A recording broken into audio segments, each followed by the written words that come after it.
নারায়ে তাকবীর আল্লাহু আকবার, নারায়ে তাকবীর আল্লাহু আকবার, তোল তাকবীর ধ্বনি ধরায় আর একবার।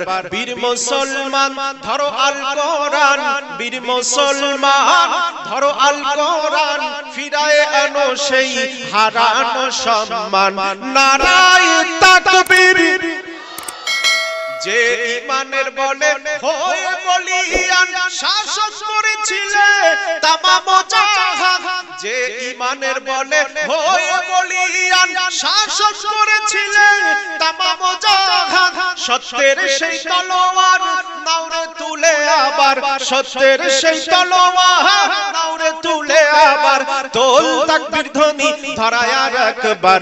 বীর মুসলমান ধরো আল কোরআন, বীর মুসলমান ধরো আল কোরআন, ফিরায়ে আনো সেই হারানো সম্মান। নারায়ে তাকবীর, নারায়ে তাকবীর। এবার আমি বলি, আল্লাহর নবীকে যারা কষ্ট দিল, যারা ভুয়া নবী বলল, যারা দেশদ্রোহী বলল, যারা ধর্মের মুখে চুনকালি দেওয়াকারী বলে, যেই নবীকে মক্কা থেকে নির্বাসনে হিজরতে পাঠিয়ে দিল, সেই নবীর জন্মের পরে আল্লাহর নবীর জন্মের খবর শুনে তারা এই আবু জাহেল, উতবা, শাইবা, ওলীদ মুগীরা তারা কিন্তু নবীকে ভালোবাসতো। কিন্তু ভালোবাসতো না কোন সময়? যখনই নবীর উপরে কোরআন নাজিল হলো, আল্লাহর নবী যখন কোরআন থেকে দাওয়াতি কাজ শুরু করলেন, তখন ওই মক্কার কাফেররা, ওই আবু জাহেল, ওই ইহুদিরা, ওই কাফেররা, ওই আবু লাহাব, হাবশায়রা, ওরা রাসূলকে বলতে লাগলো, পাথর নিক্ষেপ করে নবীজির শরীর থেকে রক্ত বের করতে লাগলো, নবীর উপরে আক্রমণ করতে লাগলো।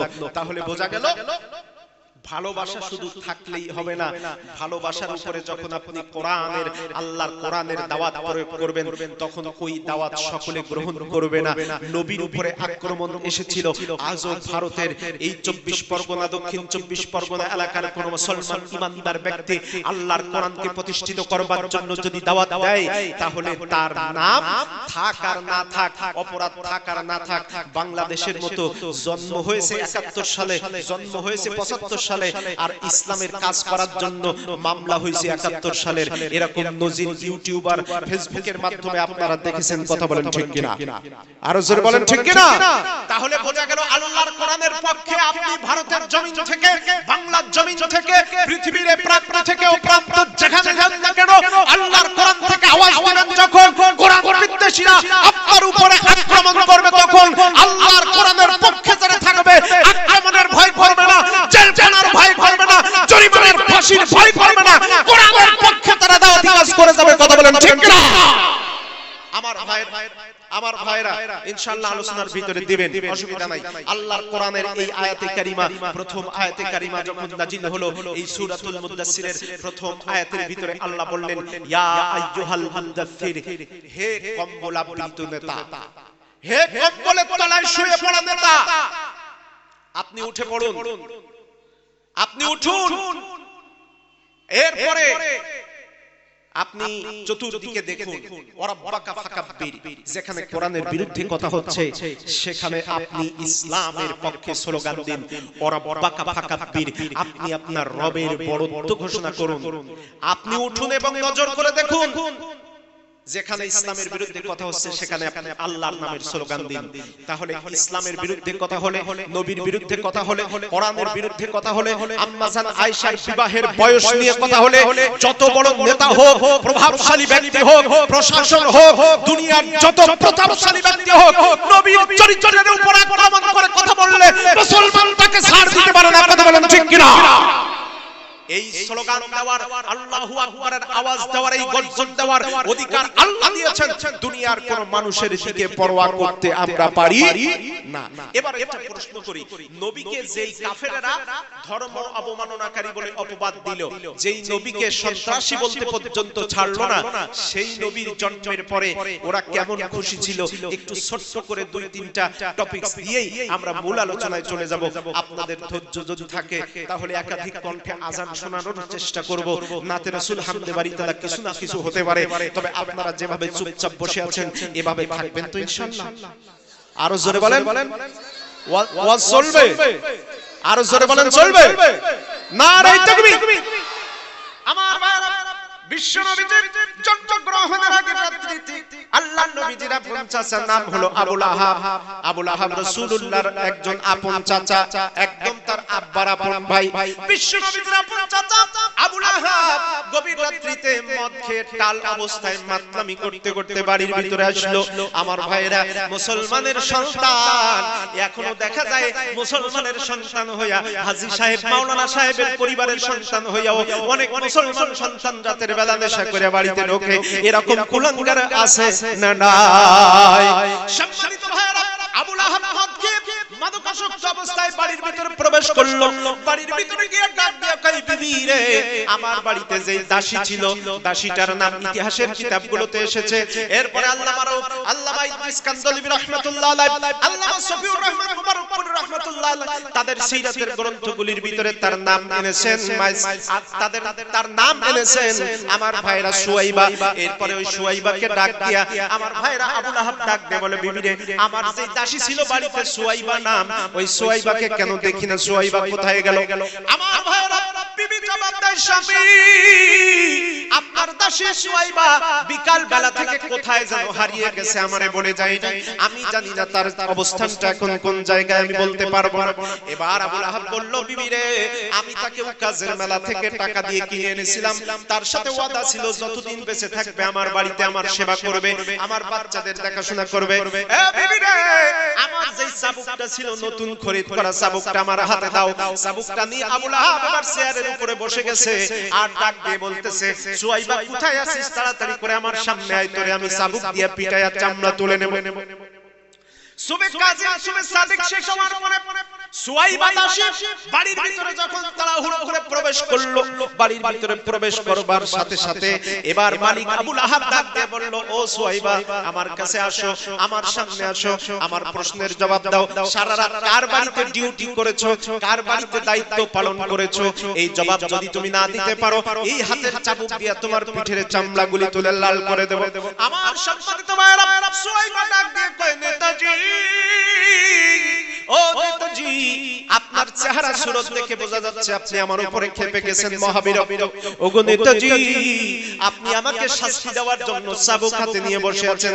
ও নেতাজি, আপনি আমার কাছ থেকে এখন যদি একটা শুভ সংবাদ গ্রহণ করেন, সারা রাত আমি কোন কাজের সাথে যুক্ত ছিলাম ওইটা শোনার সাথে সাথে আমার উপর থেকে রাগ চলে যাবে, এরপরে আপনি আমাকে পুরস্কার পর্যন্ত দান করতে পারেন। এবার আবু লাহাব ডাক দিয়ে বলল, সুয়াইবা রে, তুমি সারা রাত কি এমন ভালো কাজ করেছো, তাড়াতাড়ি করে বলো। সুয়াইবা ডাক দিয়ে কয়, নেতাজি, আপনার একজন ভাই ছিল, নাম হলো আব্দুল্লাহ। এবার আবু লাহাব ডাক দিয়ে বলে, আমার ভাই আব্দুল্লাহ তো 6 মাস আগে মারা গিয়েছে, এখন তার নামটা কেন? কয়, তার একজন স্ত্রী ছিল। কয়, হ্যাঁ, তার স্ত্রীর নাম আমিনা, আমার ভাবি। কয়, নেতাজি, আপনার ভাবি আমিনার গর্ভ থেকে আজকে শুবে সাদিকের সময় এই জমিন আলোকিত করে আপনাদের একটা ভাইপো জন্মগ্রহণ করেছে, একটা ভাইস্তা হয়েছে। ওগো নেতাজি, আপনার ওই ভাইপো জন্মগ্রহণ করবার সাথে সাথে আপনার বাবা খাজা আব্দুল মুত্তালিব আপনার ওই ভাইপোর নামটা রেখে দিয়েছে মুহাম্মদ বিন আব্দুল্লাহ। একটু জোরে বলেন সুবহানাল্লাহ। যেই বলেছে আপনার ভাতিজার নাম লিখে দিয়েছে মুহাম্মদ বিন আব্দুল্লাহ, এটা বলবার সাথে সাথে এবার এই দাসী সুয়াইবা কয়, নেতাজি, আরো শুনেন, আপনার ওই মুহাম্মদ বিন আব্দুল্লাহ আপনার ভাতিজার চেহারাটা কেমন তার বর্ণনা একটু নেন। আমি আপনার ভাতিজা মুহাম্মদ বিন আব্দুল্লাহকে দেখবার জন্য তার চেহারাটা যখন তার শরীরটা আমার হাতের উপরে নিয়ে আমি তার চেহারার দিকে নজর করলাম, নেতাজি, ওই আসমানের মালিকের কসম করে বলতে পারি, ওই যে কাবা শরীফের ভিতরে যতগুলি মূর্তির ইবাদত আপনারা করেন তার কসম করে বলতে পারি, নেতাজি, আল্লাহ রাব্বুল আলামিন আজ পর্যন্ত এই দুনিয়াতে যত মানুষ পাঠাইছে আপনার ভাতিজা মুহাম্মদ বিন আব্দুল্লাহর চাইতে এত সুন্দর চেহারার মানুষ আল্লাহ পাক দুনিয়াতে আর পাঠান নাই। আকাশ হতে চাঁদ নেমেছে মা আমিনার কোলে, আধার রাতে উঠলো যেন চাঁদের চেরাগ জ্বলে, চাঁদের চেরাগ জ্বলে। গুলশানে আজ বুলবুলিরা গাইছে শিরিন কালাম,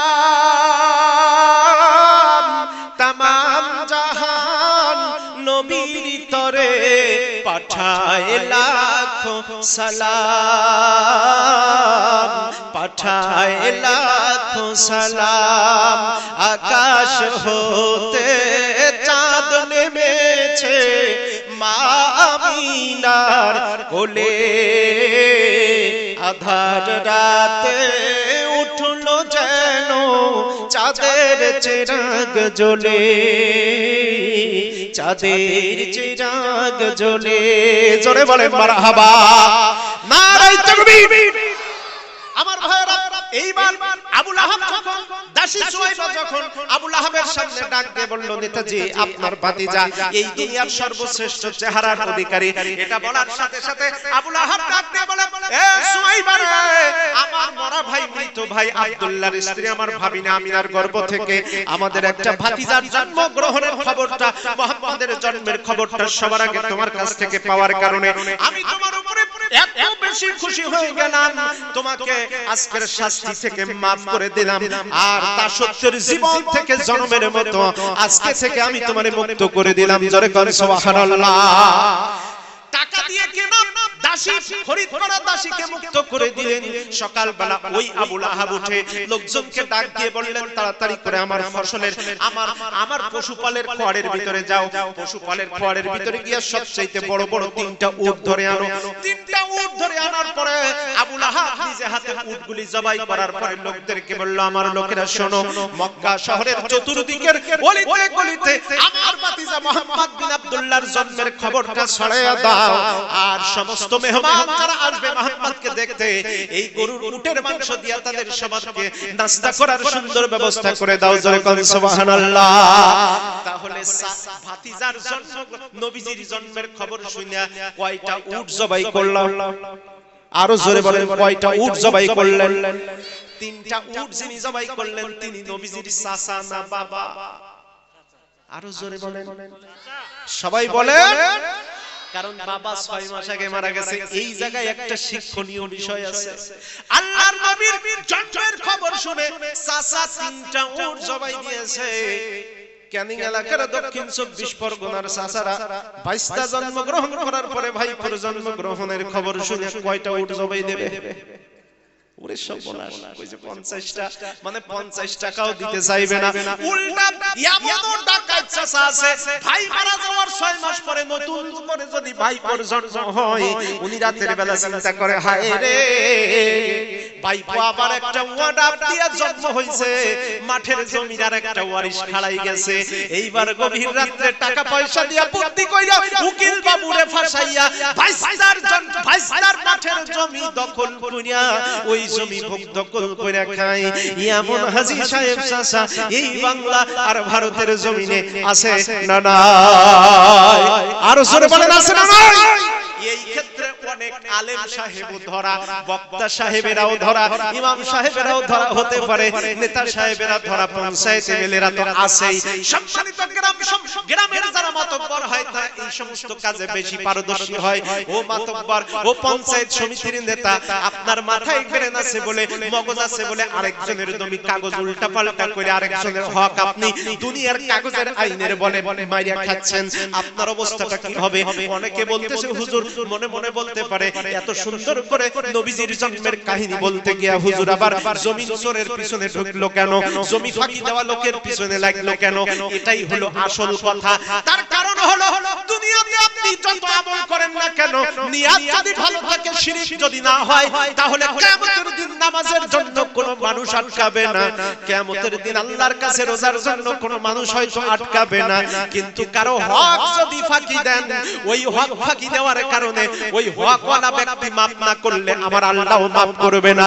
সুতরাং দুনিয়াতে কেউ যদি ইচ্ছা করে কারোর হক মেরে থাকেন, সেটা হোক ভাইয়ের, হোক ভাইপোর, হোক নিজের ভাইয়ের, আপন ভাইয়ের, অথবা পিতামাতা হয়ে সন্তানের, আজকে থেকে হকের ব্যাপারে সবাইকে এক থাকতে হবে। কথা বলেন ঠিক কিনা?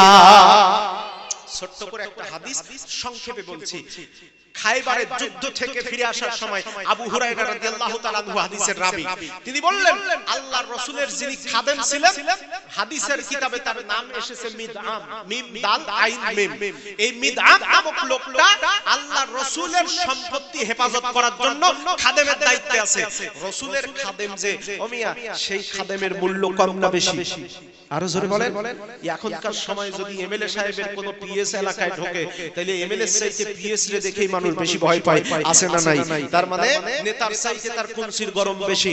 আমার ভাইরা, স্বয়ং রাসূলুল্লাহর খাদেম পিএস নাম হলো মিদআম, লোকটা রাসূলুল্লাহর সম্পত্তি হেফাজত করার দায়িত্বে। সেই লোকটাকে ইহুদিরা তীর মারল, তীর মারার পরে লোকটা ইন্তেকাল করলো। আবু হুরায়রা বলেন আমরা গিয়ে বললাম ইয়া রাসূলুল্লাহ, ইয়া হাবিবাল্লাহ, আপনার খাদেম মিদআমকে কাফেররা তীর নিক্ষেপ করে শহীদ করে দিয়েছে। লোকটা কত ভাগ্যবান, লোকটা জান্নাতে যাবে। হাদিস সাক্ষী দেয় আল্লাহ নবী ডাক দিয়ে কয় সাহাবীরা রে, কারে তোমরা জান্নাতি বলেছো? যেই খাদেমরে জান্নাতি বলেছো, ওই খাদেমকে আমি তো নবী দেখতেছি রাআইতা ফিন্নার, আমি নবী দেখতেছি আমার খাদেম জাহান্নামের আগুনে চলে যাবে। এইবার সাহাবায়ে কেরাম প্রশ্ন করলেন কেন? ইয়া রাসূলুল্লাহ, কি কারণে আপনার খাদেম হওয়ার পরে লোকটা জাহান্নামে যাবে, তার কারণটা কি একটু জানতে পারি? নবী আমার ডাককে কয় ও সাহাবীরা, আমার খাদেম বেশি কোনো অপরাধ তার জীবনে করে নাই। একটা অপরাধ 2 দিন আগে রাত্রি বেলা করেছে। অপরাধটা হলো আমার খাদেমের কাছে আমি ইয়ামেন থেকে আসা কিছু কাপড় দিয়ে বলেছিলাম, খাদেমেরে এই কাপড়ের বাক্স তোমার কাছে দিলাম, কাপড়টা তুমি আমানত হিসেবে রাখো, আমি মুজাহিদদের মাঝখানে পরবর্তীতে বন্টন করে দেব, এটা আমানত। ওই আমানতের খেয়ানত করে গভীর রাত্রিতে বাক্স খুলে আমার খাদেম একটা মাত্র জামা চুরি করেছে। জোরে বলেন কয়টা? আরো জোরে বলেন কয়টা? একটা মাত্র জামা চুরি করছে। একটা জামা চুরি যেহেতু জনগণের জামা চুরি করছে, জনগণের কাছ থেকে ক্ষমা করতে পারে নাই, ক্ষমা নিতে পারে নাই। আমার আল্লাহও তারে ক্ষমা করবে না যতক্ষণ জনগণ ক্ষমা করবে না। এই কারণে আমার খাদেম হইয়াও তার জাহান্নামের আগুনে যাওয়া লাগবে। ও মুসলমান, কোথায় আছেন আপনি? এখন আপনি আজকে হিসাব করবেন কার হক ফাঁকি দিয়েছেন, ইচ্ছায় অনিচ্ছায়। যার হক ফাঁকি দিবেন, ওই হকের ব্যাপারে তার কাছ থেকে ক্ষমা দিয়ে নেবেন, অথবা তার হক তাকে ফিরিয়ে দিবেন, না হলে কিয়ামতের দিন কেউ আপনাকে বাঁচাইতে পারবে? আর জোরে বলেন পারবে? হাদিসের কথা, এটা আমার না। সম্মানিত ভাইরা আমার, এক কথায় বোঝা গেল আবু লাহাব রাসূলকে অনেক বেশি ভালোবাসতো। আবু জাহাল রাসূলকে কত ভালোবাসতো। নবীজির সামনে একদিন ইয়ামেন থেকে একদল ব্যবসায়ী এসে বলতেছে, এত সুন্দর চেহারার মানুষটাকে? আবু জাহাল উত্তর দিচ্ছে, ইয়ামানবাসীরা শোনো, হাদা মুহাম্মাদুনা আল আমিন, এই মুহাম্মদ হচ্ছে আমাদের ভিতরে সবচেয়ে সত্যবাদী ব্যক্তি। জোরে কোন সুবহানাল্লাহ। তাইলে আবু জাহেল রাসূলকে ভালোবাসতো, আবু লাহাব রাসূলকে ভালোবাসতো। সব তৎকালীন মক্কার সমস্ত নেতারা আমার ভাইরা বিশ্ব নবীকে ভালোবাসতো। এরপরে আল্লাহর নবীর উপরে যখন কোরআন নাযিল হলো, ওই কোরআনের দাওয়াত কাফেররা সহ্য করতে পারল না, লা ইলাহার কালিমার দাওয়াত সহ্য করতে পারল না। এই কারণে তারা নবীর উপরে আক্রমণ করলো। দুইটা ছোট্ট ছোট্ট ঘটনা যেহেতু বললাম, এবার যদি আপনারা একটু অনুমতি দেন, আর একটা ছোট্ট ঘটনা চমৎকার করে বলে পেঁয়াজ লাগাইয়া তারপরে আলোচনায় চলে যেতে চাই। আপনারা কি অনুমতি দিবেন ভাই? নারায়ে তাকবীর, নারায়ে তাকবীর। এইটা হলো আজকে আলোচনার শেষে ফিনিশিং হবে। এবার বলেন, আল্লাহর নবীর বয়স যখন 24 বছর, জোরে বলেন না কত বছর? সবাই বলেন কত বছর? নবীজির বয়স যখন 24 বছর, এমন সময় নবীজি একটা চাকরি খুঁজতে বাইরে বেরিয়েছেন। চাচা আবু তালিব প্রচুর অসুস্থ, বাড়িতে অভাব। আল্লাহর নবী চাকরি খোঁজার জন্য বাইরে বের হলেন। মক্কার লোকেরা ডাক দিয়ে কয়, বাবা মুহাম্মদ রে, চাকরি খুঁজে মক্কায় পাবা না, মক্কা শহর থেকে একটুখানি দূরে চলে যাও। ওই যে খুয়াইলিদ নামে একজন ব্যবসায়ী আছে, ওই ব্যবসায়ীর একজন ছেলের বউ আছে, ওই বউমার নাম হলো সাফিয়া। ওই সাফিয়ার একজন ব্যবসার ম্যানেজার দরকার। তুমি যেহেতু সত্যবাদী ব্যক্তি, সাফিয়া তোমারই সিলেক্ট করবে। নবীজি একটা চাকরি খোঁজার জন্য, আমাদের বেকার যুবকেরা যেমন চাকরি খোঁজে, আল্লাহর নবী তার চাচার পরিবারে একটু স্বস্তি আনার জন্য নিজেই চাকরি খুঁজতে গেলেন। এবার যখন সাফিয়ার বাড়িতে গেলেন, সাফিয়া দেখে শুনে সব অন্য আরেকদিন বলবো, আল্লাহর নবীকে তার ব্যবসার ম্যানেজার নিযুক্ত করলেন। ব্যবসার ম্যানেজার নিযুক্ত করে বললেন, মুহাম্মদ, তোমার নাম অনেক শুনেছি, সততার অনেক গল্প শুনেছি, আজকে তোমাকে পরীক্ষা করতে চাই। তোমাকে আমার দাসী মায় মাইসারাকে সাথে করে দিয়ে একটা ব্যবসার কাফেলা পাঠাবো সিরিয়ায়, ব্যবসা করে তুমি 1.5 মাস পরে ফিরে এসে আমার কাছে হিসাব দিবা, তোমার পারফরম্যান্সের উপরে লক্ষ্য রেখে আমি তোমার বেতন, এরপরে তোমার টাকা পয়সা বোনাস যা দেওয়ার দেব। নবী আমার দাসী মাইসারা মহিলা মানুষ, তাকে সাথে নিয়ে বিরাট একটা কাফেলা নিয়ে তার জীবনের প্রথম ব্যবসা নিজস্বভাবে পরিচালনা করার জন্য চলে গেলেন সিরিয়ায়। 1.5 মাস পরে নবীজি যখন ফিরে এলেন, ব্যবসায়ী সমস্ত ব্যবসায়ী কাফেলার সমস্ত হিসাব বুঝিয়ে দেওয়ার জন্য আল্লাহর নবীজি 24 বছর বয়স, তখনও নবুয়ত তিনি পান নাই। ওই মালিকের উপরে, মালিকের বিল্ডিং এর দোতলার দিকে যেতে লাগলেন, কিন্তু আল্লাহর নবী খেয়াল করে দেখলেন বিল্ডিং এর দোতলায় রুমের ভিতরে দুইজন মহিলার কণ্ঠের খিলখিল হাসির আওয়াজ। তার মানে হলো একজন হলো মালিক সাফিয়া, আর একজন মহিলা হলো সাফিয়ার আপন ননদ। স্বামীর বোনরে কি বলে এদিকে, হ্যাঁ হ্যাঁ কি বলে, ননদার ভাবি দুই জায়গায় একসাথে মিলে দুইজনে আড্ডা দিচ্ছে আর জোরে জোরে হাসতেছে। এই হাসির আওয়াজ আল্লাহর নবীজির কান পর্যন্ত পৌঁছে গেছে। নবীজি তাড়াতাড়ি করে দাসী মাইসারাকে ডাক দিয়ে কয়, মাইসারা আমি উপরে যাব না, আমি উপরে যেতে চাই না, কারণ তুমি তো জানো মহিলাদের সামনে যেতে আমি মুহাম্মদ বড় লজ্জা পাই, আমি লাজুক স্বভাবের ছেলে। এ মাইসারা, ব্যবসার যত হিসাব আমি তোমার হাতে বুঝিয়ে দিলাম, তুমি যাও তোমার মালিকের কাছে চলে যাও।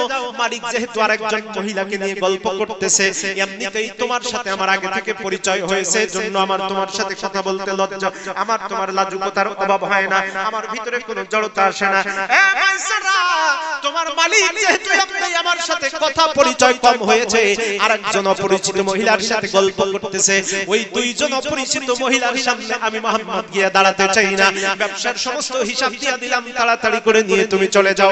মাইসারা আবার ব্যবসার হিসাবপত্র নিয়ে দোতলার দরজার উপরে যখন দরজায় ঠক ঠক করে আওয়াজ দিলেন, দরজাটা খুলে গেল।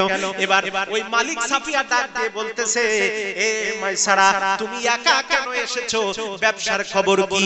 এইবার মাইসারা বলতেছে, ব্যবসার খবর অনেক ভালো। বলতেছে, লাভটা কেমন হলো? মাইসারা ডাক দিয়ে কয়, মালিক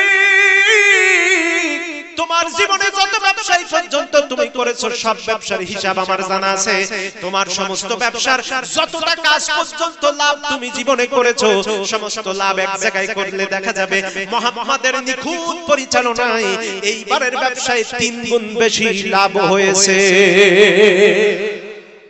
তাড়াতাড়ি করে মুহাম্মদকে ডাকো, ডাবল বেতন ডাবল বোনাস দেব। এইবার ওই অবস্থায় দাসী মাইসারা বলতেছে, না না, ওই মুহাম্মদ আপনার তোমার এই ঘরের ভিতরে আসবে না, তোমার সাথে দেখা করতে আসবে না। কই কেন আসবে না? এ মালিক, মুহাম্মদ এমন একজন যুবক, তার ভিতরে অনেক অলৌকিক বিষয় আমি দেখেছি, আর মুহাম্মদ এমন একজন মানুষ অপরিচিত মহিলাদের সামনে গিয়া কথা বলতে লজ্জা পায়। আর আমাদের সমাজে ক্যানিং এলাকার ছেলেরা অপরিচিত মেয়ে দেখলে তাদের সামনে গিয়ে অটোমেটিক কবি রবীন্দ্রনাথ ঠাকুর হয়ে যায়। বাপ জানে আমার ছেলে কথা বলতে পারে না, কিন্তু সেমরিকের সামনে গেলে উনি কবিতা লিখতে শুরু করে অটোমেটিক। আমার ভাইরা, সম্মানিত হাজরিন, যুবকদের ব্যাপারে কিছু ওয়াজ আছে, শেষের দিকে বলার চেষ্টা করব। আমার ভাইরা হতাশ হওয়া যাবে না। এইবার বলতেছে, মুহাম্মদ বিন আব্দুল্লাহ তোমার এখানে আসবে না। কই কেন আসবে না? এ মালিক, মুহাম্মদ লাজুক একটা ছেলে, অপরিচিত মহিলার সামনে যেতে চায় না। তুমি যেহেতু তোমার ননদের সাথে গল্প করতেছো, এই কারণে এই আওয়াজটা শুনতে পেয়ে মুহাম্মদ উপরে আসবে না। এরপরে আমার ভাইরা, মালিক বলতেছে, এ কেমন আশ্চর্যজনক যুবক। সাফিয়া বলতেছে, এটা আশ্চর্যজনক এক যুবক, অপরিচিত মহিলাদের সামনে যেতে চায় না। আচ্ছা, সাফিয়া যার সাথে গল্প করতেছে সে হলো ননদ। ননদের নামটা কি বলেছি নাকি ভাই? ননদের নাম কি বলেছি? ননদের নাম বলবো যখন শ্রদ্ধা ভালোবাসার যদি হয়, সুবহানাল্লাহ আস্তে না জোরে হবে তখন। আরো জোরে বলেন, জোরে হবে না আস্তে হবে? আমার ভাইরা, এইবার বলতেছে, ওই যে ননদ বলতেছে, হায় হায়, এই আইয়ামে জাহেলিয়াতে মক্কা শহরের ভিতরে মহিলাদের সামনে গিয়া নিজের বেতন চাইতে লজ্জা পায়, লাজুক হয়। এই রকম যুবক এই দেশে আছে, এটা তো আমার জানা ছিল না রে। হায় ভাবি, তোমার কাছে আমার দাবি, ওই মুহাম্মদ বিন আব্দুল্লাহর আমি এক নজর দেখতে চাই। যেই ননদী, যেই মহিলাটা ওখানে বসে বলেছে মুহাম্মদ বিন আব্দুল্লাহর এক নজর আমি দেখতে চাই, ওই মহিলাটা দুনিয়ার সাধারণ কোনো মহিলা না। ওই মহিলাটা হচ্ছেন উম্মুল মুমিনিন হযরতে খাদিজাতুল কুবরা রাদিয়াল্লাহু তাআলা আনহা। আর জোরে বলেন সুবহানাল্লাহ। এইবার খাদিজাতুল কুবরা যখন ডাক দিয়ে বললেন, ভাবি ওই মুহাম্মদ বিন আব্দুল্লাহরে আমি একটু দেখতে চাই। ভাবি মনে মনে বলতেছে আমিও তো এরকম একটা সুযোগ খুঁজতেছিলাম রে ভাই। এবার আস্তে করে খাদিজাতুল কুবরাকে ভাবি হাত ধরে নিয়ে ছাদের কিনারে নিয়ে বলতেছেন খাদিজা ওই যে তাকায় দেখো জমিনের উপরে দাঁড়িয়ে আছে মুহাম্মদ বিন আব্দুল্লাহ। খাদিজাতুল কুবরা বলেন এ দুনিয়াবাসী আমি মুহাম্মদ বিন আব্দুল্লাহর চেহারার দিকে নজর করলাম, পা থেকে মাথা পর্যন্ত, মা থেকে পা পর্যন্ত কয়েকবার তাকায়া দেখলাম। আমি দেখলাম তার পায়ে কোনো জুতা নাই। ওই পাহাড়ি পাথরের উপরে প্রচন্ড রোদ 60 ডিগ্রি সেলসিয়াসের তাপমাত্রার ভিতরে আগুনের মতো খালি পায়ে হাঁটা যায় না। সেই পাথরের উপরে মুহাম্মদ বিন আব্দুল্লাহ 24 বছরের ভরা যুবকের নবী দাঁড়িয়ে আছে, পা থেকে মাথা পর্যন্ত ক্লান্তির কোনো চেহারা নাই। এটা দেখে আমি বড় অবাক হয়ে গেলাম। এই অবস্থায় কে জানো আর কে জানো অদৃশ্য থেকে ডাক দিয়ে মরণের ভিতরে খবর দেয় খাদিজা শুধু মুহাম্মাদের মাথা থেকে পা পর্যন্ত দেখলা, একটু আসমানের দিকে তাকাও। আমার ভাইরা খাদিজা রাদিয়াল্লাহু তাআলা আনহা বললেন আমি আসমানের দিকে তাকালাম, তাকিয়ে দেখলাম এক খণ্ড মেঘ এসে মুহাম্মদ বিন আব্দুল্লাহর ছায়া দান করে আছে। এই অবস্থা দেখে খাদিজাতুল কুবরা ঘরের মধ্যে প্রবেশ করলেন, দরজা বন্ধ করে দিলেন আর ঘরে থেকে বের হন না। টাকা কারো সাথে কথাও বলেন না, খাওয়া দাওয়া করেন না ঠিক মতো। কেউ লক্ষ্য করলো না, কিন্তু ভাবিজি লক্ষ্য করেছে। এখন ভাবি এসে কয়েকদিন পরে বলতেছে খাদিজা মুহাম্মদ বিন আব্দুল্লাহর দেখার পর থেকে আজ অবধি ঠিক মতো তুমি খাবারও খাও না, পানিও খাও না, কারো সাথে ঠিক মতো কথা পর্যন্ত বলো না, কারণটা কি একটু জানতে কি পারি? এবার খাদিজাতুল কুবরা ডাক দিয়ে বলেন ভাবি মুহাম্মদ বিন আব্দুল্লাহর দেখার পর থেকে আমার অন্তরের ভিতরে কেমন জানি শূন্যতা বিরাজ করে। একটু বলে রাখা ভালো, আজকের এই ঘটনার আগে খাদিজাতুল কুবরার বিয়া হয়েছে 2 বার। জোরে বলেন কয়বার? আরো জোরে বলেন, সবাই বলেন কয়বার? 2 বার বিয়া হয়েছে। খাদিজাতুল কুবরার বয়স এখন 39, নবীজির বয়স 24 বছর। এইবার ওই 2 বার বিয়া যখন হলো, প্রথম স্বামীর সাথে যখন বিয়া হয়েছে কয়েক বছর পরে ওই স্বামীটা মারা গেছে। ইতিহাস সাক্ষী দেয় ওই স্বামী ওই এলাকার অন্যতম বড় ধনী লোক ছিলেন। লোকটা যখন মারা যাবে খাদিজারে ডাক দিয়ে কয় খাদিজা তোমার মতো ভালো ব্যক্তির হাতে আমার টাকা পয়সা দিয়ে গেলাম, আমার কোনো ওয়ারিশ নাই, আমার এই টাকাগুলি তুমি ভালো কাজে ব্যবসা করে খরচ করবা। এই বলে স্বামী মারা গেল, অনেক টাকার মালিক খাদিজা হলেন। আবার একটা বিয়া হলো, ওই বিয়ার পরে কেউ লিখেছেন 3 দিন পর, কেউ বলেছেন বাসর রাতে, কেউ বলেছেন 3 মাস পরে ওই স্বামীটাও মরে গেল। ওই স্বামীর যত টাকা পয়সা ছিল সমস্ত টাকা সেও খাদিজাকে দিয়ে গেল। আমার ভাইরা তাহলে 2 স্বামীর থেকে প্রাপ্ত হাজার হাজার কোটি টাকা আর নিজের পিতার থেকে একমাত্র কন্যা হিসেবে একটা সম্পদের বড় অংশ পাওয়ার কারণে হিসাব করে দেখা গেল এখন খাদিজা মক্কার সবচেয়ে বড় ধনী ব্যক্তি। জোরে বলেন সুবহানাল্লাহ। এখন আমাদের সাবকন্টিনেন্টে কোন বাড়ির সাধারণত গরিব মানুষের মেয়ের যদি স্বামী মারা যায় তাহলে গ্রামের লোক বলতে থাকে যে মহিলাটা অপয়া, আর বিয়ে হতে চায় না। পাত্র যদি পাওয়া যায় গোষ্ঠী সূত্র জমি জায়গা সব লিখে না দিলে কেউ রাজি হইতে চায় না। কিন্তু পাত্রী যদি বড় লোকের কন্যা হয়, যতবার স্বামী মারা যাক আর আরেকজনের হাত ধরে ভাইগে যাক, তার জন্য জামাই খুঁজে পাইতে অসুবিধা হয় না। কথা বলেন ঠিক কিনা? সম্মানিত ভাইরা আমার, খাদিজাতুল কুবরা যখন 2টা বিয়া হয়ে গেছে, 2টা স্বামী মারা গেছে, মাঝখানে কাহিনী কিন্তু চাপায় রাখছে এইটুকু বলার জন্য। কোটি কোটি টাকার মালিক যখন হলো আবু জাহেল, আমার ভাইরা সিরাত ইবনে হিশাম ছোট্ট করে একটা পয়েন্ট লিখেছে, ওলীদ বিন মুগিরা আর আবু জাহেল নিজেও চিঠি লিখতে শুরু করলো, ঘটক পাঠাইতে শুরু করলো খুয়াইলিদের কাছে, খাদিজারে আমাদের সাথে বিয়া দাও। খাদিজা কয় আব্বা কার চিঠি? কয় আবু জাহেলের চিঠি। কয় কি লিখছে? কয় তোমারে বিয়ে করবার চাই। আসলে আবু জাহেল খাদিজারে ভালোবেসে বিয়ে করবার চায় না, খাদিজার অর্থকে বিয়ে করতে চায়। আছে না নাই এরকম নবী যুবক? আছে না নাই? খাদিজা কয় আব্বা জান আমি খাদিজা আজকে থেকে ওয়াদা করলাম আমি খাদিজা জীবনে আর কোনোদিন বিয়া করব না। কেন বিয়া করব না? কয় 2টা জামাই মারা গেছে, বিয়ার সব স্বাদ আমার মিটে গেছে গো আব্বা, আমার যত টাকা পয়সা আছে সম্পত্তি দিয়ে আমি মানুষের খেদমত করতে চাই, বিয়া করে আরেকজনের সংসারে নতুন বোঝা হতে চাই না। এভাবে করে আবু জাহেল ঘটক পাঠায়, ওলীদ বিন মুগীরা ঘটক পাঠায়, আবু লাহাব ঘটক পাঠায়, কিন্তু আবু লাহাব কারো কথায় খাদিজাতুল কুবরা কান দেয় না।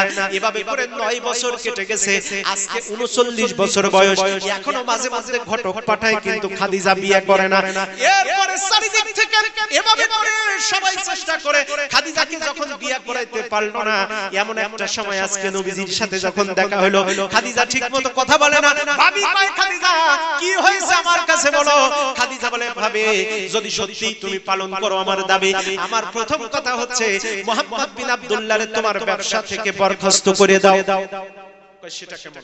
এত সুন্দর একজন সৎ ব্যক্তি, তারে সাধনা করে জীবনে আর পাওয়া যাবে না, তাকে বরখাস্ত করব। কয়, ভাবি ভুল বুঝবে না, তোমার ব্যবসা থেকে বরখাস্ত করবার সাথে সাথে তোমার চাইতে অনেক বড় ব্যবসা আমি খাদিজার, আমার ব্যবসায় মুহাম্মদকে অটোমেটিক অগ্রিমভাবে নিয়োগ দিয়া তারে আমার ব্যবসার ম্যানেজার বানাইয়া দিলাম। জোরে বলেন সুবহানাল্লাহ। ব্যবসা ম্যানেজার যখন হলেন, আরো 1 বছর অতিবাহিত হলো, নবীজি কিভাবে ব্যবসা পরিচালনা করলেন, খাদিজার সাথে প্রথম সাক্ষাৎ দেখা কিভাবে হলো, ওটা পরে আরেকদিন বলবো। আজকে মূল কথাটা শুনেন। এইবার 1 বছর পরে নবীজির চরিত্র চলাফেরা মাধুর্যতায় যখন খাদিজাতুল কুবরা মুগ্ধ হয়ে গেছেন, আপন চাচাতো বোন নাম হলো নাফিসা, নাফিসার মাধ্যমে বিয়ার প্রস্তাব দিলেন নবীজি খাদিজার। খাদিজা নবীজির কাছে আল্লাহর নবী চাচাকে বললেন, চাচা আমার মালিক আমার সাথে বিয়া করতে চায়। এবার চাচা আবু তালিব বললেন, আব্বা তোমার কথা মত কি? নবী আমার বললেন, চাচা আমিও রাজি আছি। এইবার আল্লাহর নবীজির চাচা আবু তালিব বললেন, ওই যে চারিদিক থেকে কত ঘটক, কত লোক চিঠিপত্র ঘটক পাঠাইছে খাদিজারে বিয়ে করবার, এখন বেশি লোক দাওয়াত করা যাবে না, চলো অল্প কয়েকজনে চলে যাই। আল্লাহর নবীজি খাদিজাতুল কুবরাকে বিয়ে করবার জন্য রওনা হলেন, সঙ্গে নিলেন 20টা উট। জোরে বলেন কয়টা উট? এই 20টা উট খাদিজাকে তিনি দেন, মোহর দিয়েছেন। আর আজকের ভারতীয় সমাজের, উপমহাদেশের সমাজের এমন কুসংস্কার জেগে গেছে, বিয়া হইলে মোহর আনা তো দূরে যাক, উল্টো মেয়ের বাপ এতিমের মতো ছেলের হাতে যৌতুকের টাকা তুলে না দিলে বিয়া ঠিক হয় না। আর শীতকালে শ্বশুর বাড়ির লেপ কম্বল না হইলে আমাদের যুবকদের শীতের ঘুম ঠিকমতো হয় না, আছে না নাই? খাদিজাকে এবার বিয়ে করলাম। বিয়ে করার পর একটা সমস্যা হলো। বিয়ে করার পর সমস্যাটা কি হলো? ওই গ্রামে কিছু খুচরা মুরব্বি থাকে, মানুষ দেখলে একটা খোসা মারা, কথা না বললে পেটের ভাত জমায় না, এরকম কিছু লোক আছে না নাই? আরো জোরে বলেন, আছে না নাই? এই খুচরা মুরব্বি একজন দেখা এলাকায় গিয়ে বলতেছে, এ মক্কার চাচারা নেতারা, তোমাকে তো ভাতিজা 1-0 বলে বোল্ড করে দিয়েছে। কই কিভাবে? কই তোমরা এতদিন যেই খাদিজার পিছনে ঘটক পাঠাইছো, সেই খাদিজা শেষ পর্যন্ত তোমাদের ভাতিজা মুহাম্মদ বিন আব্দুল্লাহর বিয়া করে ফেলাইছে। এখন যেই জালের ভিতরে মাছ পড়িয়া চলে যায়, ওই মাছ ছোট হলেও মাছের উপরে যত রাগ সব হয়, ওরা তখন বলতেছে, ও খাদিজা শেষ পর্যন্ত মুহাম্মদকে বিয়ে করছে, খাদিজা জীবনে ঠকিয়ে গেছে। কি হইছে? আর জোরে বলে। এই কথা নবী শুনে আল্লাহর নবী বাড়ি গেলেন, গিয়ে মন খারাপ করে বসে আছেন। খাদিজা কয়, স্বামী ও মুহাম্মদ বিন আব্দুল্লাহ, আপনার চেহারার ভিতরে মলিনতা কেন? আমি কেন দেখতেছি আপনার মনটা খারাপ? নবী ডাক কয়, এ খাদিজা, আমার বিয়া কইরা সত্যি কি তুমি জীবনে ঠকে গেছো? কয়, এমন কথা কে বলল? কয়, মক্কার কেউ এরকম কথা বলেছে, এটা শুনে আমার মনটা বড় খারাপ। কয়, কারা বলেছে? কয়, মুখে যখন বলেছি।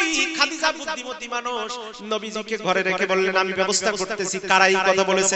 এবার খাদিজা মক্কার সমস্ত লোকজনকে দাওয়াত করলো, বড় বড় নেতা যারা, সব নেতাদেরকে দাওয়াত করেছে দুপুরবেলা বাড়িতে। নেতারা বসে তেল মাখতে মাখতে মনে করেছে খাদিজার বিয়ার বউ ভাত। এই চিন্তা করে সবাই ওয়াক্ত শুরু হওয়ার আগে চলে আসছে খাওয়ার জন্য, বসে গেছে খাবার সামনে, জিহ্বা দিয়া লালা পড়তেছে। এমন সময় খাদিজা বেরিয়ে বলতেছে, খাবারে কেউ হাত দিবা না। আবু জাহেল কয়, খাবারে হাত দিব না তো কি চাইছে দেখবো? কয়, না, এই খাবার দিয়েছি তোমাদের মেহমানদারির জন্য, ঠিক আছে, কিন্তু এই খাবার খাওয়ার আগে তোমাদের বিরুদ্ধে আমার একটা অভিযোগ আছে। কয়, কি অভিযোগ? এ মক্কার নেতারা, তোমরা নাকি বলেছো আমার স্বামী মুহাম্মদ বিন আব্দুল্লাহর বিয়া কইরা আমি জনমের মতো ঠকে গেছি, এই কথা তোমরা বলেছো। এখন আমি তোমাদেরকে এই কথার জবাব নেওয়ার জন্য প্রশ্ন করব 5টা। জোরে বলেন কয়টা? আরো জোরে সবাই বলেন কয়টা? পাঁচটা প্রশ্ন করব। এই পাঁচটা প্রশ্ন তোমরা বলেছো মুহাম্মদ বিন আব্দুল্লাহর বিয়ে কইরা আমি জনমের মতো ঠকে গেছে। এখন আমি প্রশ্ন করব আমার স্বামী সম্পর্কে, ইতিহাস সম্পর্কে, মক্কার বিভিন্ন বিষয় সম্পর্কে। এই পাঁচটা প্রশ্নের উত্তর যদি আমার স্বামী মুহাম্মদ বিন আব্দুল্লাহ আর আমি খাদিজার পক্ষে আসে, তাহলে নাকে খত দিয়ে বলতে হবে তোমরা যে বলেছো মুহাম্মদ রে বিয়ে কইরা আমি ঠকে গেছি, আসলে ঠকে গেছি না জিতে গেছি এটা তোমাদের আজকে প্রমাণ করে দেওয়া লাগবে।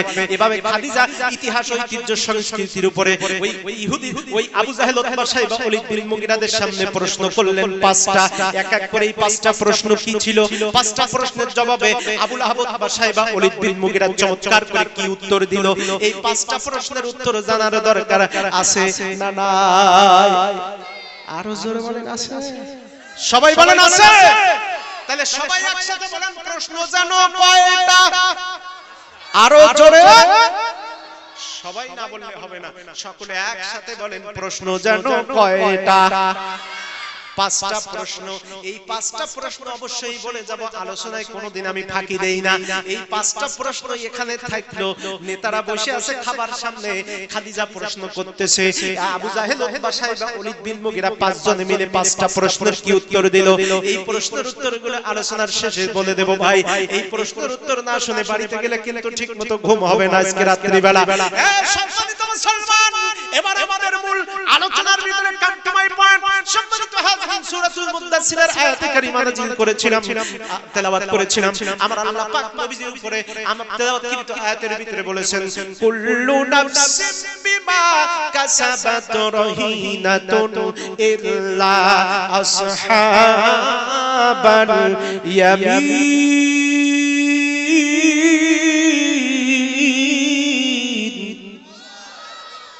আল্লাহু আকবারের আওয়াজ কমে গেল কেন? সবাই বলেন আল্লাহু আকবার। আমার ভাইরা, আল্লাহ পাক বলছেন নবী আপনার কাজ হলো দাওয়াতি কাজ করা। আপনি দাওয়াত দিবেন, কে গ্রহণ করলো না করলো ওটা নিয়ে আপনার চিন্তার দরকার নাই। কুল্লু নাফসিন বিমা কাসাবাত রহিনা। দুনিয়াতে প্রত্যেক মানুষ যে যেমন কাজ করবে তার ফলাফল ঠিক তেমন করে দেওয়া হবে। যে ভালো কাজ করবে সে ভালো ফলাফল পাবে, যে মন্দ করবে সে মন্দ পাবে। ইল্লা আসহাবাল ইয়ামিন। যে যেমন করে চলে চলুক, আপনি ওটা নিয়ে মাথা ব্যথা করবেন না। ইল্লা আসহাবাল ইয়ামিন। তবে যারা ডানপন্থী, আল্লাহর কোরআনকে যারা বুকে ধারণ করেছে তারা সকলে জান্নাতে যাবে। ফি জান্নাতিন ইয়াতাসাআলুন। আমার আল্লাহ বলছেন দেখো, যারা ডানপন্থী হবে তারা সকলে ডানপন্থী হবে, তারা সকলে জান্নাতে যাবে। আমার ভাইরা, এবার ফি জান্নাতিন ইয়াতাসাআলুন। জান্নাতের ভিতরে গিয়া জান্নাতি ব্যক্তিরা প্রশ্ন করবে, এই বাচ্চা তোমরা নড়াচড়া করো, এই তোমরা বসো তো, ওঠাউঠি করো না, বসো বসো বসো। এই দৌড়াদৌড়ি করলে আমার এদিক ওদিক মনোযোগ গেলে আমার পয়েন্টটা সাউন্ডটা একটু হালকা মোটা করে দেন, মানে চিকনটা বেশি হয়েছে। নারায়ে তাকবীর, নারায়ে তাকবীর। যেদিন আমি যাব মারা,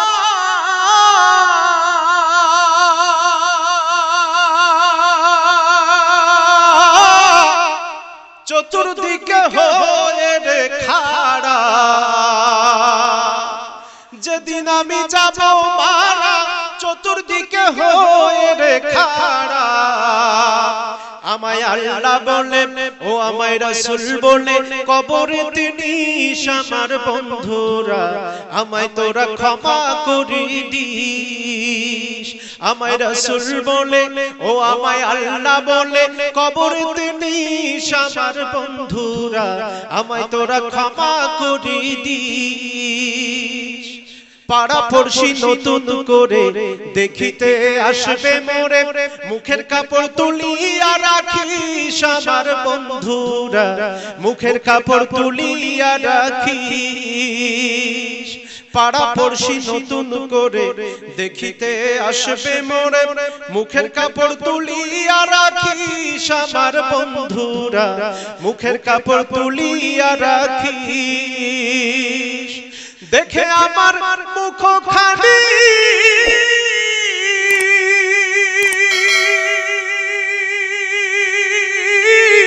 দেখে আমার মুখখানি কারো চোখে এলে রে পানি, কান্দিতে বারণ করিস আমার দোস্তরা কান্দিতে বারণ করিস আমায় আল্লাহ বলে ও আমায় রাসূল বলে কবরেতে নিস আমার বন্ধুরা আমায় তোরা ক্ষমা করে দিস যেদিন আমি যাব মারা চতুর্দিকে হয়ে রে খাড়া আমায় আল্লাহ বলে আমায় রাসূল বলে কবরেতে নিস আমার বন্ধুরা আমায় তোরা ক্ষমা করে দিস আমায় রাসূল বলে ও আমায় আল্লাহ বলে কবর দেশে নিস আমার বন্ধুরা আমায় তোরা ক্ষমা করে দিস জোরে বলেন মারহাবা আপনারা কি রাগ করতেছেন ভাই কষ্ট হচ্ছে নাকি আলোচনা কি এখনই শেষ করে দেব নাকি ভাই কতক্ষণ চলবে 12টা মাশাআল্লাহ আমরা চিন্তা ভাবনা করছি 11টা 11:30টার মধ্যে শেষ করব বাচ্চা মানুষ বলে দিছে না 12টা সম্মানিত ভাইরা প্রশ্ন জানো কয়টা আরো জোরে বলেন কয়টা পাঁচটা প্রশ্ন এবার মূল আলোচনা কুল্লু নাফসিন বিমা কাসাবাত রহিনা আল্লাহ পাক বলেন দুনিয়াতে মানুষ যেমন আমল করবে কিয়ামতে তেমনি তার ফলাফল পাবে ফি জান্নাতি ইয়াতাসাআলুন যারা ইল্লা আসহাবাল ইয়ামিন ডানতে যারা হবে তারা সকলে জান্নাতে যাবে জান্নাতে গিয়া ইয়াতাসাআলুন ওরা প্রশ্ন করবে আল্লামা ফখরুদ্দিন রাজি রাহমাতুল্লাহ আলাইহি তাফসীরে কাবীরের মধ্যে ইয়াতাসাআলুনের ব্যাখ্যায় লিখেছেন জান্নাতীরা জান্নাতে বসে গল্প করবে আর একজন আরেকজনকে বলবে কেরে জান্নাত জাহান্নাম তো হিসাব হয়ে গেল আমাদের চেনা জানা অনেক লোক তো এখনো জান্নাতে আসে নাই কারণটা কি যখন বলবে অনেক লোক এখনো জান্নাতে আসে নাই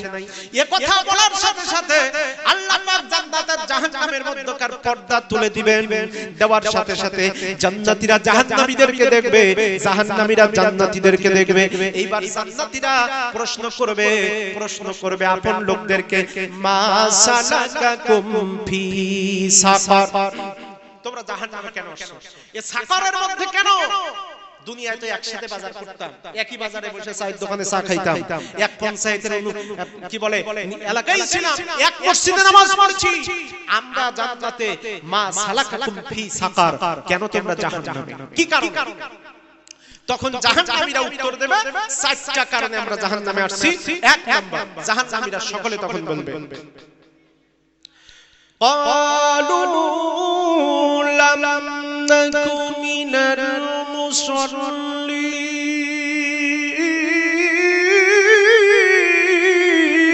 المصلين আমার ভাইরা জান্নাতীরা যখন প্রশ্ন করবে জাহান্নামে কেন তখন জাহান্নামীরা বলবে লাম নাকু মিনাল মুসাল্লিন আমরা দুনিয়াতে কেউ নামাজি ছিলাম না কি ছিলাম না আরো জোরে বলেন এই ব্যাপারে তো আস্তে আস্তে দিলে হবে না সবাই বলেন কি ছিলাম না নামাজি ছিলাম না লাম নাকু মিনাল মুসাল্লিন নিয়মিত নামাজ কখনো আমরা পড়ি নাই এই বলবে জাহান্নামীরা তাদের প্রথম কারণ তাহলে বোঝা গেল দুনিয়াতে যে যত বড় দানশীল হোক না কেন আর যাই হোক না কেন দুনিয়াতে যে ব্যক্তি নামাজ পড়বে না জান্নাতে যাওয়ার তার কোনো সুযোগ হবে আর জোরে বলেন হবে তাহলে পাঁচ ওয়াক্ত নামাজ পড়ার দরকার আছে না নাই নামাজ পড়ার হুকুম কার আর জোরে বলেন কার হযরত আলী রাদিয়াল্লাহু তাআলা আনহু চমৎকার করে বলেছেন মাইয়ুরিদু আইয়াতাকাল্লাম মা আল্লাহ যে ব্যক্তি আমার আল্লাহর সাথে গল্প করতে চায় প্রেমের আলাপ করতে চায় ফালইউসাল্লি লোকটা যেন নামাজে দাঁড়ায়া যায় মুসাল্লি উনাজি রাব্বা যে ব্যক্তি নামাজ পড়ে সে ব্যক্তি ডাইরেক্ট আল্লাহর সাথে গল্প করে আর জোরে বলেন সুবহানাল্লাহ এ যুবক ভাইরা তোমাদের উদ্দেশ্যে ছোট্ট করে ওয়াজ করি এক কোন যুবক যখন নামাজ পড়তে যায় যুবকের নামাজের দৃশ্য আমার আল্লাহ পাক দেখতে পেয়েও রসিকতা করে তিনি ফেরেশতাদের কাছে প্রশ্ন করেন এ আমার ফেরেশতারা তাকাও উনজুর হাযা ইলা শাব এ ফেরেশতারা দেখো আমার যুবক বান্দা কি করে এইবার ফেরেশতারা উত্তর দেয় রব্বুল আলামিন আপনার এই যুবক বান্দা সারা দুনিয়ার সবকিছু ছেড়ে দিয়া আপনার কুদরতি কদমের উপরে সিজদা দেওয়ার জন্য তৈরি হয়েছে আমার আল্লাহ পাক তখন ফেরেশতাদেরকে ডাক দেয় কয় ফেরেশতারা শোনো হাদা আব্দি হাক্কা এই হলো আমার পারফেক্ট আমার উত্তম বান্দা তোমরা সকলে সাক্ষী থাকো আমার এই উত্তম যুবক বান্দাকে আমি তার জীবনের গুনাহ maaf করে দিলাম আর জোরে বলেন সুবহানাল্লাহ আমরা কত নিয়ামত প্রাপ্ত উম্মত। হযরত মুসা আলাইহিস সালাম আল্লাহর কাছে কয়, আল্লাহ তুকাল্লিমু মাই, হাল তুকাল্লিমু মাই। আল্লাহ পাক, হে রব্বুল আলামিন, তুমি তো আমার সাথে কথা বলো, আমার সাথে কথা হয়, আমি তোমার সাথে কথা বলি, আর কারোর সাথে কি তুমি এভাবে কথা বলবা? সরাসরি কারোর সাথে কি কথা বলবা? আল্লাহ কয়, মুসা সাহাতিল উম্মাহ, এমন এক উম্মত আসতেছে, তুমি তো কি বলে তুর পর্বতে বসে কথা বলতেছো আমার সাথে, আর বলতেছো আল্লাহ আমার সাথে তুমি যেভাবে কথা বলতেছো এভাবে কি আর কারোর সাথে কথা বলবা? এক উম্মত আসতেছে মুসা, ইজতাবাইনাহুম, সেই উম্মতকে আমি আলাদা করে বাইসা রাখছি, ওই উম্মতকে আমি বাছাইকৃত করছি। যেমন করে আপনি ক্যানিং বাজার স্টেশন থেকে ফল কেনার আগে কমলার গায়ে হাত দিয়ে দেখেন কোনটা ভালো, আপেলের গায়ে টিপে হাত দিয়ে দেখেন কোনটা নরম কোনটা শক্ত, বাছাই করে যখন ভালো ফলটা বেশ বিশেষভাবে জামাই বাড়ি যাওয়ার জন্য নেন, আমার আল্লাহ বলছেন মুসা এক উম্মত আসতেছে, যেই উম্মতকে আমি বাইসা আলাদা করে রাখছি, কারণ এই উম্মতটা আমি আমার বন্ধু মুহাম্মদের জন্য পাঠাবো। জোরে কোন সুবহানাল্লাহ। তাদের সাথে আমি কথা বলবো। হে মুসা, তোমার সাথে কথা বলি, তোমার আর আমার ভিতরে ৭০,০০০ বছরের পর্দার ব্যবধান, রাস্তার ব্যবধান। আমি যখন আমার ওই নবীজি আমার দোস্ত উম্মতের সাথে কথা বলবো, ফালা হিজাবা বাইনাহুম, আমি আল্লাহ আর আমার ওই বান্দাদের মাঝখানে কোনো পর্দা থাকবে না। আর জোরে কোন সুবহানাল্লাহ। মুসা আলাইহিস সালাম অবাক, কই জিগাইলাম কি আর আল্লাহ উত্তর দিল কি? সুবহানাল্লাহ। এত মর্যাদা সেই উম্মতের। ঠিক আছে আল্লাহ বলুন তো দেখি কোন সময় তাদের সাথে কথা বলবেন? আমার আল্লাহ ডাক দিয়ে কয়, মুসা ইদহুম ইয়াসজুদুন, তারা যখন সিজদা করবে আমাকে, আমি আল্লাহ আর আমার ওই সিজদারত বান্দার মাঝখানে কোনো পর্দা থাকবে না। জোরে বলেন সুবহানাল্লাহ। এর চাইতে উত্তম ওয়াজ আর কি হবে? মান তারাকা সালাতান মুতাআম্মিদান ফাকাদ কাফারা। নবী আমার বলেছেন যে ব্যক্তি ইচ্ছা করে নামাজ ছেড়ে দেবে সে কাফেরের মতো হয়ে যাবে। একজন কাফের আর একজন মুসলমানকে পার্থক্য করে দেয় নামাজ।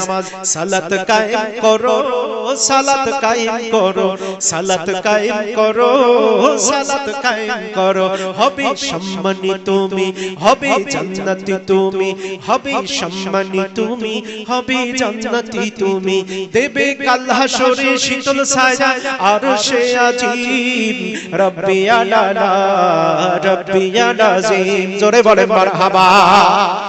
তাহলে পাঁচ ওয়াক্ত নামাজ পড়ার দরকার আছে না নাই? আরো জোরে বলেন আছে না নাই? আজকে থেকে পাঁচ ওয়াক্ত নামাজ পড়বেন কারা? দুই হাত তুলে দেখান তারা। নারে তাকবীর, নারে তাকবীর। আল কোরআনের আলো, আল হাদিসের আলো, হাত নামান। আমার ভাইরা, এলাকার সব লোক তো পরিচিত নাকি? চেনেন সবাই? আগামী কাল ফজরের সময় আজকে হাত তুলে যখন ওয়াদা করছেন পাঁচ ওয়াক্ত নামাজ পড়বেন, ফজরের নামাজের সময় যখন আল্লাহর ঘর থেকে একটা নিমন্ত্রণ আসবে, দাওয়াত আসবে, আসসালাতু খায়রুম মিনান নাওম,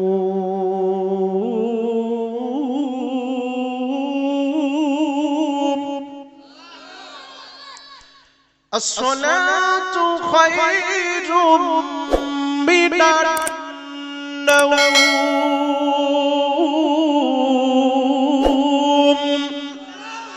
শীত কয় উঠিস না, ওরে ঠান্ডা।